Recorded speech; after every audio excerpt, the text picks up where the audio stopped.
లెక్క జమ చేసి చంద్రబాబు నాయుడు గారికి అది గట్టిగా ఏ రోజు కూడా నిలబడే రాజకీయం కాదు. తాత్కాలిక మేలేదైనా జరుగుతుందేమో తప్పనిచ్చి తర్వాత ఓటు వేసేటప్పుడు మాత్రం ప్రజలు ఇవన్నీ కూడా ఖచ్చితంగా గుర్తుపెట్టుకొని లెక్క జమ చేసి చంద్రబాబు నాయుడు గారికి గట్టిగా బుద్ధి చెప్పే పరిస్థితులు రోజులు కూడా తొందరలోనే ఉన్నాయని కూడా ఈ సందర్భంగా చంద్రబాబు నాయుడు గారిలో మార్పు రావాలని సందర్భంగా కూడా తెలియజేస్తా ఉన్నా. నిజంగా ఇదే విషయానికి వస్తే ప్రజలు ఎందుకు నీకు ఓటేశారు చంద్రబాబు నాయుడు గారు అని చెప్పి ఫస్ట్ చంద్రబాబు నాయుడు ఆలోచన చేయాలి. ఒకవైపున వైఎస్ఆర్ కాంగ్రెస్ పార్టీ ప్రజల్లో వ్యతిరేకత వల్ల ఓడిపోలేదు, ప్రజలకు మంచి చేసి ప్రజలకు మంచి చేసి వైఎస్ఆర్ కాంగ్రెస్ పార్టీ ఓడిపోయింది. ఎందుకు ఓడిపోయింది అని అంటే చంద్రబాబు నాయుడు చేసిన మోసపూరిత హామీలకు ప్రజలు కాస్తో కూస్తో కొద్దిగా ఇదే ఆ 10% కాస్త అటువైపున షిఫ్ట్ అయి చంద్రబాబు నాయుడు గారు అధికారంలోకి వచ్చిన పంటలు వేగంగా వేస్తా ఉన్నారు రైతులు. చంద్రబాబు నాయుడు అధికారంలోకి వచ్చిన తర్వాత ఈ రోజు రైతులకు తాను ఇస్తానన్న రైతు భరోసా 20,000 రూపాయలు ప్రతి రైతన్నకి ఇస్తానన్నాడు. వ్యవసాయం స్టార్ట్ అయింది, ఖరీఫ్ మొదలైంది, పంటలు వేగంగా వేస్తా ఉన్నారు రైతన్నలు. ఇంతవరకు రైతు భరోసా 10,000-20,000 రూపాయలు ఇస్తానన్న దానికి అతి గతి లేదు. బడులు మొదలయ్యాయి. అమ్మఒడి కింద జగన్ 15,000 ఇస్తాను అని అంటే కాదు చంద్రబాబు నాయుడు వస్తే ఎంతమంది రావణ కాష్టం చేస్తా ఉన్నారు. రాజశేఖర రెడ్డి గారి విగ్రహాలను ఎరగొడతా ఉన్నారు, పగలగొడతా ఉన్నారు. ఇవన్నీ ఏదైతే చేస్తా ఉన్నారో ఇవన్నీ కూడా శిశుపాలుని పాపాల మాదిరిగా ఇవన్నీ కూడా పాపాలు పండుతాయి. ప్రజాస్వామ్యంలో ఏదైనా కూడా ప్రజలకు మంచి చేసి ప్రజల గుండెల్లో స్థానం సంపాదించుకుని ప్రజల దగ్గరికి వెళ్ళి ఫలాని మంచి చేశాం కాబట్టి మాకు ఓటు వేయండి అని అడిగే పరిస్థితులు ఉండాలి తప్పనిచ్చి ఈ మాదిరిగా దౌర్జన్యాలు చేసి ఈ మాదిరిగా అన్యాయమైన కేసులు బిగించి ఈ మాదిరిగా ఆస్తులు ధ్వంసం చేసి ఈ మాదిరిగా ఫియర్ సైకోసిస్ క్రియేట్ చేస్తూ రాజకీయాలు చేస్తే మాత్రం అది ఏ రోజు కూడా నిలబడే రాజకీయం కాదు. తాత్కాలిక మేలేదైనా జరుగుతుందేమో తప్పనిచ్చి తర్వాత ఓటు వేసేటప్పుడు మాత్రం ప్రజలు ఇవన్నీ కూడా ఖచ్చితంగా గుర్తుపెట్టుకొని లెక్క జమ చేసి చంద్రబాబు నాయుడు గారికి గట్టిగా బుద్ధి చెప్పే పరిస్థితులు రోజులు కూడా తొందరలోనే ఉన్నాయని కూడా ఈ సందర్భంగా చంద్రబాబు నాయుడు గారిలో మార్పు రావాలని సందర్భంగా కూడా తెలియజేస్తా ఉన్నా. నిజంగా ఇదే విషయానికి వస్తే ప్రజలు ఎందుకు నీకు ఓటేశారు చంద్రబాబు నాయుడు గారు అని చెప్పి ఫస్ట్ చంద్రబాబు నాయుడు ఆలోచన చేయాలి. ఒకవైపున వైఎస్ఆర్ కాంగ్రెస్ పార్టీ ప్రజల్లో వ్యతిరేకత వల్ల ఓడిపోలేదు, ప్రజలకు మంచి చేసి ప్రజలకు మంచి చేసి వైఎస్ఆర్ కాంగ్రెస్ పార్టీ ఓడిపోయింది. ఎందుకు ఓడిపోయింది అని అంటే చంద్రబాబు నాయుడు చేసిన మోసపూరిత హామీలకు ప్రజలు కాస్తో కూస్తో కొద్దిగా ఇదే ఆ 10% కాస్త అటువైపున షిఫ్ట్ అయి చంద్రబాబు నాయుడు గారు అధికారంలోకి వచ్చిన పరిస్థితులు. మరి చంద్రబాబు నాయుడు అధికారంలోకి వచ్చిన తర్వాత ఈ రోజు రైతులకు తాను ఇస్తానన్న రైతు భరోసా 20,000 రూపాయలు ప్రతి రైతన్నకి ఇస్తానన్నాడు. వ్యవసాయం స్టార్ట్ అయింది, ఖరీఫ్ మొదలైంది, పంటలు వేగంగా వేస్తా ఉన్నారు రైతన్నలు. ఇంతవరకు రైతు భరోసా 10,000-20,000 రూపాయలు ఇస్తానన్న దానికి అతి గతి లేదు. బడులు మొదలయ్యాయి. అమ్మఒడి కింద జగన్ 15,000 ఇస్తాను అని అంటే కాదు చంద్రబాబు నాయుడు వస్తే ఎంతమంది పిల్లలు ఉంటే అంతమందికి ఇస్తాడు, ప్రతి ఒక్కరికి 15,000 ఇస్తాడు అని చెప్పారు. రాష్ట్రంలో 1 కోటి మందికి పైగా బడియీడు పిల్లలు ఉన్నారు. బడులు స్టార్ట్ అయ్యాయి. ఆ ప్రతి తల్లి కూడా అడుగుతూ ఉంది, తల్లికి వందనం అని పేరు పెట్టావు, అమ్మఒడి అనే పథకాన్ని పేరు మార్చావు, మరి ఆ డబ్బులు ఏమైనాయని చెప్పి గవర్నెన్స్ మీద కాస్త ధ్యాస పెట్టి ఆ తల్లులకు ఇచ్చే డబ్బులు ఇచ్చే కార్యక్రమం చూడండి. రైతులకు ఇచ్చే రైతు భరోసా 20,000 ఇస్తామన్నారు, ఇచ్చే కార్యక్రమం చూడండి. ప్రతి అక్క చెల్లెమ్మకు 18 ఏళ్ళు పైబడిన ప్రతి అక్క చెల్లెమ్మకు ప్రతి ఒక్కరికి 1,500 రూపాయలు ఇస్తామని చెప్పారు. అంటే సంవత్సరానికి 18,000 రూపాయలు. రాష్ట్రంలో 4,12,00,000 మంది ఓటర్లు ఉండరని చెప్పి మొన్నలే లెక్కలు తేలాయి. అందులో దాదాపుగా 2,10,00,000 మంది మహిళా ఓటర్లే, అంటే అందరూ 18 సంవత్సరాలు నిండిన మహిళా ఓటర్లే. మరి 2,10,00,000 మంది ఈ మహిళా ఓటర్లందరూ కూడా 18 ఏళ్ళు నిండిన ఈ మహిళా ఓటర్లందరూ కూడా వీళ్ళందరూ కూడా ఈరోజు అడుగుతా ఉన్నారు, 1,500 రూపాయలు ప్రతి నెల ఇస్తానన్నావు, ఏమైంది ఈ 1,500 రూపాయలు ఇచ్చే కార్యక్రమాలు అని చెప్పి అడుగుతా ఉన్నారు. వాటి మీద ధ్యాస పెట్టే కార్యక్రమం చంద్రబాబు నాయుడు చేయాలి. ఇవేవి కూడా చేయకుండా కేవలం భయాందోళనలు క్రియేట్ చేయాలి, రాష్ట్రంలో రావణ కాష్టం సృష్టించాలి, దొంగ కేసులు పెట్టాలి, ఇరికించాలి, ఆస్తులను ధ్వంసం చేయాలి. వైఎస్ఆర్సీపీ అభిమానులైనా, వైఎస్ఆర్సీపీ కార్యకర్తలైనా, వైఎస్ఆర్సీపీకి ఓటు వేసిన వారైనా కూడా ఎవరిని కూడా ఉంచకూడదు అన్న దుర్మార్గపు ఆలోచనలతో అడుగులు ముందుకు వేయడం అతి హేయమైన రాజకీయమని కూడా ఈ సందర్భంగా తెలియజేస్తా ఉన్నా. ఇదే రామకృష్ణారెడ్డి విషయానికే వస్తే నిజంగా ఎంతటి అన్యాయమైన పరిస్థితిలో కేసులు బిగించారు అన్నది ఒకసారి అందరూ కూడా ఆలోచన చేయమని కోరుతా ఉన్నా. ఇదే విషయం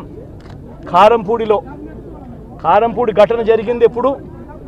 ఎన్నికలు అయిపోయిన తర్వాత మరుసటి రోజు, అంటే మే 14వ తారీఖున కారంపూడిలో ఘటన జరిగింది. కారంపూడిలో ఏం ఘటన జరిగింది, ఎందుకు జరిగింది? కారంపూడిలో తెలుగుదేశం పార్టీ చేసిన ఆకృత్యాలకు ఒక ఎస్సీ కుటుంబంలో ఉన్న మహిళలు ఇబ్బంది పడే పరిస్థితిలోకి పోయినప్పుడు వాళ్ళను పరామర్శించడానికి డిఎస్పీ అనుమతి తీసుకునే మరుసటి రోజు, ఎన్నికలు అయిపోయిన మరుసటి రోజు ఎమ్మెల్యే బయలుదేరాడు. ఎమ్మెల్యే కారంపూడికి చేరుకోక మునిపే ఆ ఎస్సీ కుటుంబం అనేది కారంపూడి అటువైపున ఉంటే, ఊరికి అటువైపున వాళ్ళ ఇల్లు ఉంటే ఆ ఊరు ఎంటర్ కాకమునిపే తనను అడ్డగించడము, అక్కడే గొడవ జరగడము, గొడవ జరిగేది టౌన్లో జరుగుతూ ఉంది, ఇక్కడ నుంచి ఇక్కడ అడ్డగించినారు. అసలు సిఐ అనే నారాయణ స్వామి అనే ఈ సిఐతో కనీసం ఎమ్మెల్యే కనీసం తటస్థ కూడా పడలేదు, కనీసం చూసిన దాఖలాలు కూడా లేవు వీళ్ళిద్దరు. ఆ రోజు ఆయన ఉండేది వేరే గొడవ కేసులు ఏదవుతుందో తనకు బెయిల్ వచ్చింది. టౌన్ మొదట్లో ఈయన ఉంటాడు, అసలు ఆయన తటస్థపడలేదు. ఆయన మీద ఆ గొడవ జరిగేటప్పుడు అన్యాయం జరుగుతూ ఉన్న పరిస్థితిలో ఎమ్మెల్యే అక్కడికి పోయి అడ్డుకునే కార్యక్రమంలో జరిగింది అని చెప్పి కోర్టులు కూడా గుర్తించాయి కాబట్టి తనకు బెయిల్ వచ్చింది. కానీ మళ్ళా తర్వాత ఏం జరిగింది? ఆ ఇన్సిడెంట్ జరిగిన 10 రోజుల తర్వాత, ఆ ఇన్సిడెంట్ జరిగిన 10 రోజుల తర్వాత, అంటే మే 23వ తారీఖున ఎమ్మెల్యే అక్కడికి వెళ్ళి హత్యాయత్నం చేశాడట. అదే పోలింగ్ బూత్లో హత్యాయత్నం చేశాడంటే ఎవడన్నా బుద్ధునోడు ఎవడన్నా నమ్మదానికి ఉందయ్యా? ఎవడన్నా ఎమ్మెల్యే అనేవాడు అక్కడికి పోయినప్పుడు వాళ్ళు చేస్తూ ఉన్న రిగ్గింగు, ఎమ్మెల్యే దానికి అడ్డుకునే కార్యక్రమం చేస్తూ ఉంటే ఎమ్మెల్యే అక్కడికి పోయి ఎమ్మెల్యే హత్యాయత్నం చేస్తాడా? చెప్పడానికైనా హద్దు పొద్దు ఉండాలి కదా. 10 రోజుల తర్వాత ఎమ్మెల్యే హత్యాయత్నం చేశాడని చెప్పి కేసు పడతాడు 10 రోజుల తర్వాత. ఇప్పుడు నిజంగానే అటువంటి ఇన్సిడెంట్ జరిగిందంటే సిట్టు 17వ తారీఖు నుంచి, మే 17వ తారీఖు నుంచి 20వ తారీఖు లోపల మధ్యలో ఇచ్చిన రిపోర్ట్లో ఆ సిట్లో అది చెప్పాలి కదా, ఇట్లా జరిగింది, ఎమ్మెల్యే అనే వ్యక్తి హత్యాయత్నం చేసే కార్యక్రమం చేశాడు అని చెప్పి రావాలి కదా. మరి ఎందుకు సిట్ రిపోర్ట్లో రాలేదు? ఈ రకంగా ఒక మనిషిని కేవలం 4 సార్లు ఎమ్మెల్యే తాను 2000 కన్సిస్టెంట్గా 4 సార్లు ఎమ్మెల్యే గెలిచాడు. 2009లో గెలిచాడు, 2011లో గెలిచాడు, 2014లో గెలిచాడు, 2019లో గెలిచాడు. ఒక మనిషి కన్సిస్టెంట్గా 4 సార్లు ఎమ్మెల్యేగా గెలుస్తూ వస్తున్నాడు అని అంటే ఆ మనిషి మంచోడుగా, మనిషిని కేవలం 4 సార్లు ఎమ్మెల్యే తాను 2000 కన్సిస్టెంట్గా 4 సార్లు ఎమ్మెల్యే గెలిచాడు. 2009లో గెలిచాడు, 2011లో గెలిచాడు, 2014లో గెలిచాడు, 2019లో గెలిచాడు.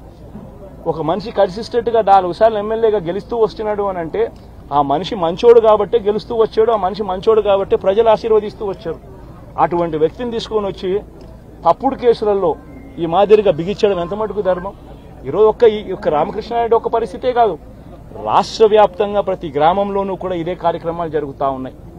ప్రతి ఒక్కరూ కూడా వాళ్ళ స్థాయిలో రెడ్ బుక్స్ అని చెప్పి రెడ్ బుక్లు పెట్టుకొని ఉండరు. చంద్రబాబు నాయుడు స్థాయిలో చంద్రబాబు నాయుడు ఒక రెడ్ బుక్, లోకేష్ స్థాయిలో లోకేష్ ఒక రెడ్ బుక్, ఎమ్మెల్యే స్థాయిలో ఎమ్మెల్యే ఒక రెడ్ బుక్, మండల స్థాయిలో మండల నాయకుడు ఒక రెడ్ బుక్, గ్రామ స్థాయిలో గ్రామంలో ఇంకో రెడ్ బుక్, గ్రామ స్థాయిలో ఇంకో నాయకుడు, గ్రామ స్థాయిలో ఇంకో రెడ్ బుక్లలో పెట్టుకొని ఏం చేస్తా ఉన్నారు? అతి దారుణంగా అన్యాయంగా ఆస్తులు ధ్వంసం చేస్తూ ఉన్నారు. రాష్ట్రం మొత్తం దాన్ని చూస్తూ ఉంది, కానీ ఎవడు మాట్లాడడం లేదు. దొంగ కేసులు పెడతా ఉన్నారు, పోలీసులు ప్రేక్షక పాత్ర పోషిస్తూ ఉన్నారు. దొంగ కేసులు పెడతా ఉన్నారు, వాళ్ళే కొడతారు, మళ్ళీ ఇటువైపున కేసులు పెడతా ఉన్నారు. రాష్ట్రం మొత్తం ఇది చూస్తూ ఉంది.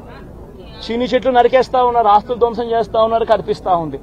ఎమ్మెల్యేలు ఏకంగా జేసీబీల మీద పొక్లేన్ల మీద ఎమ్మెల్యేలు స్వయంగా తీసేసి ఏకంగా పోయి బిల్డింగులు పగలగొట్టే కార్యక్రమాలు చేస్తూ ఉన్నారు.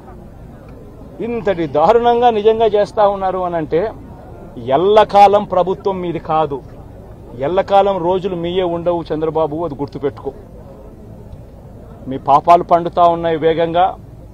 ప్రజలు దీన్ని క్షమించని పరిస్థితి లేక వస్తారు. ఖచ్చితంగా మీకు బుద్ధి చెప్పే పరిస్థితులు రోజులు కూడా ఉంటాయి. చేతనైతే మంచి చేయండి, మంచి చేసి ప్రజల మనసులు గెలుచుకుని ఓట్లు ప్రజల మనసుల్లో స్థిరస్థాయిగా నిలబడే కార్యక్రమం చేయండి. కానీ తప్పుడు రాజకీయాలు ఈ మాదిరిగా నువ్వు ఒక్కరిమే చేస్తావు అనుకుంటా ఉన్నావు.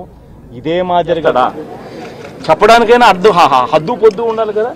10 రోజుల తర్వాత ఎమ్మెల్యే హత్యాయతనం చేశాడని చెప్పి కేసు పెడతారు 10 రోజుల తర్వాత.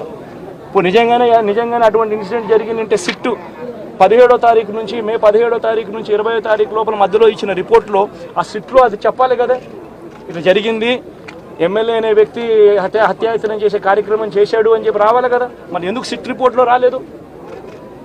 ఈ రకంగా ఒక మనిషిని కేవలం 4 సార్లు ఎమ్మెల్యే తాను 2000 కన్సిస్టెంట్గా 4 సార్లు ఎమ్మెల్యే గెలిచాడు. 2009లో గెలిచాడు, 2011లో గెలిచాడు, 2014లో గెలిచాడు, 2019లో గెలిచాడు. ఒక మనిషి కన్సిస్టెంట్గా 4 సార్లు ఎమ్మెల్యేగా గెలుస్తూ వస్తున్నాడు అని అంటే ఆ మనిషి మంచోడు కాబట్టి గెలుస్తూ వచ్చాడు, ఆ మనిషి మంచోడు కాబట్టి ప్రజలు ఆశీర్వదిస్తూ వచ్చారు. అటువంటి వ్యక్తిని తీసుకొని వచ్చి తప్పుడు కేసులలో ఈ మాదిరిగా బిగించడం ఎంత మటుకు ధర్మం? ఈరోజు ఒక్క రామకృష్ణారెడ్డి ఒక్క పరిస్థితే కాదు, రాష్ట్ర వ్యాప్తంగా ప్రతి గ్రామంలోనూ కూడా ఇదే కార్యక్రమాలు జరుగుతూ ఉన్నాయి. ప్రతి ఒక్కరూ కూడా వాళ్ళ స్థాయిలో రెడ్ బుక్స్ అని చెప్పి రెడ్ బుక్లు పెట్టుకొని ఉన్నారు. చంద్రబాబు నాయుడు స్థాయిలో చంద్రబాబు నాయుడు ఒక రెడ్ బుక్, లోకేష్ స్థాయిలో లోకేష్ ఒక రెడ్ బుక్, ఎమ్మెల్యే స్థాయిలో ఎమ్మెల్యే ఒక రెడ్ బుక్, మండల స్థాయిలో మండల నాయకుడు ఒక రెడ్ బుక్, గ్రామ స్థాయిలో గ్రామంలో ఇంకో రెడ్ బుక్, గ్రామ స్థాయిలో ఇంకో నాయకుడు గ్రామ స్థాయిలో ఇంకో రెడ్ బుక్లలో పెట్టుకొని ఏం చేస్తూ ఉన్నారు? అతి దారుణంగా అన్యాయంగా ఆస్తులు ధ్వంసం చేస్తూ ఉన్నారు. రాష్ట్రం మొత్తం దాన్ని చూస్తూ ఉంది, కానీ ఎవడు మాట్లాడడం లేదు. దొంగ కేసులు పెడతా ఉన్నారు, పోలీసులు ప్రేక్షక పాత్ర పోషిస్తూ ఉన్నారు. దొంగ కేసులు పెడతా ఉన్నారు, వాళ్ళే కొడతారు, మళ్ళీ ఇటువైపున కేసులు పెడతా ఉన్నారు. రాష్ట్రం మొత్తం ఇది చూస్తూ ఉంది.